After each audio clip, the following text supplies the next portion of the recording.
Pangkalahatang naging mapayapa ang pagdaraos ng alumni homecoming ng Philippine Military Academy sa Baguio City. Ayon sa PMA, wala silang naitalang anumang untoward incident dito.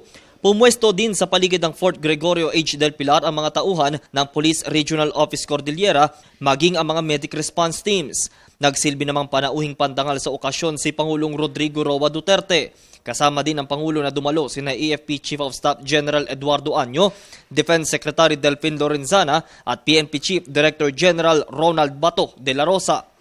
Sa tala ng akademiya, umabot sa 1,948 ang kabuang bilang ng mga alumni na lumahok sa homecoming bukod pa sa mga pamilya ng mga ito.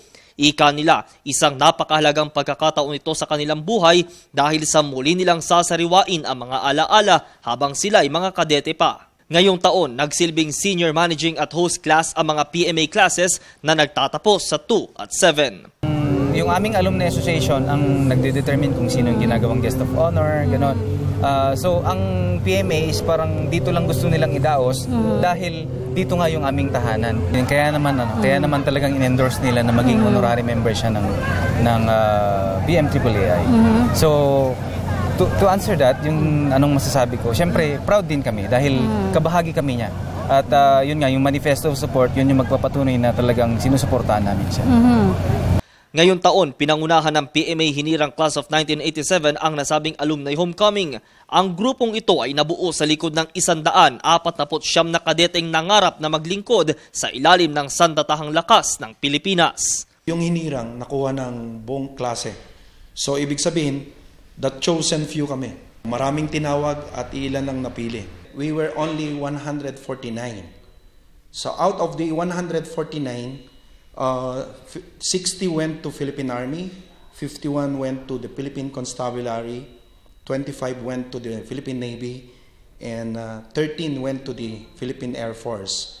Sa ilalim ng panuntunan ng PMA, ang mga klaseng nagdiwang ng kanilang ika-30 anibersaryo ay nagkakaroon ng pagkakataong maging punong abala sa PMA Alumni Homecoming at kaakibat ng kanilang ika-30 anibersaryo.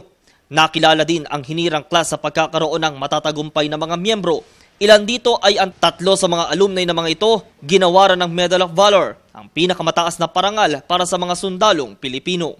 Actually, the Medal of Valor, start ko kay Custodio Parcon, Cirilito Sobejana, and Robert Edward Lucero.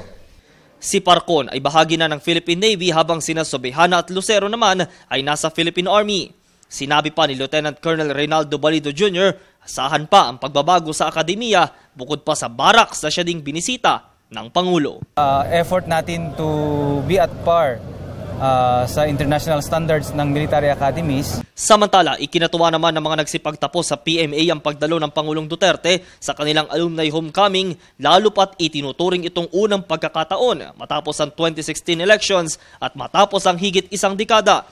Huli kasing dumalo sa kaparehong pagtitipon si dating Pangulo at ngayon Pampanga Congresswoman Gloria Macapagal Arroyo.